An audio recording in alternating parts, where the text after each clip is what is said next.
Patuloy na pinag-uusapan ng mga fans ang variety show na Kumusta, lalo na habang papalapit ang programa sa mas mahahalagang yugto ng kanilang misyon na ipakilala ang kulturang Pilipino sa South Korea. Sa mga pinakabagong episode, mas nakikita ng mga manonood kung paano unti-unting nagbabago, hindi lamang ang takbo ng kanilang pop-up restaurant, kundi pati na rin ang relasyon ng mga taong nasa likod nito. Sa pinakahuling update ng programa, kapansin-pansin ang pagtaas ng interes ng mga Korean customers sa mga pagkaing Pilipino. Kung noong mga unang araw ay marami pa ang nag-aalinlangan na subukan ang mga hindi pamilyar na putahe, ngayon ay marami na ang kusang bumabalik upang muling tikman ang kanilang mga naging paborito. Dahil dito, mas lumalakas ang kumpiyansa ng buong team sa kanilang ginagawa. Isa sa mga sentro ng atensyon ng palabas ay si Ji Chang-wook.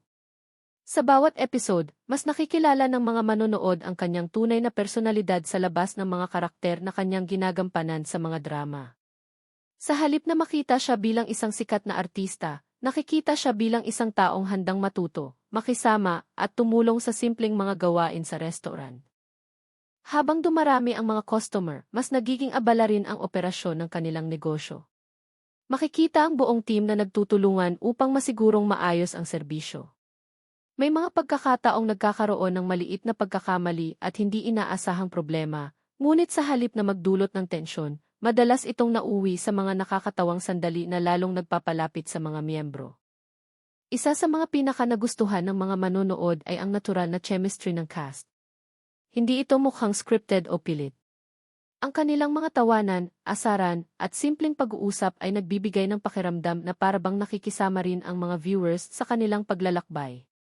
Ito ang isa sa mga dahilan kung bakit maraming fans ang nagsasabing kakaiba ang dating ng Kumusta kumpara sa ibang variety shows.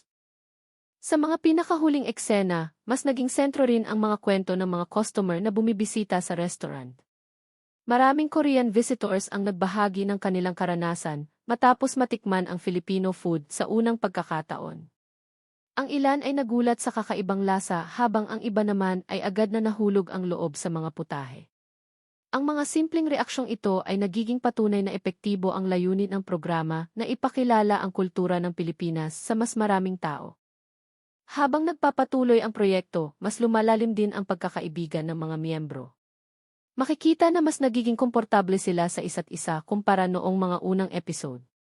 Ang dating mga simpleng kasamahan lamang sa trabaho ay tila naging isang maliit na pamilya na sama-samang humaharap sa bawat hamon. May mga pagkakataon ding nagiging emosyonal ang ilang bahagi ng programa. Habang pinag-uusapan nila ang kanilang mga karanasan, lumalabas ang mga personal na kwento at mga natutunan nila mula sa buong proyekto.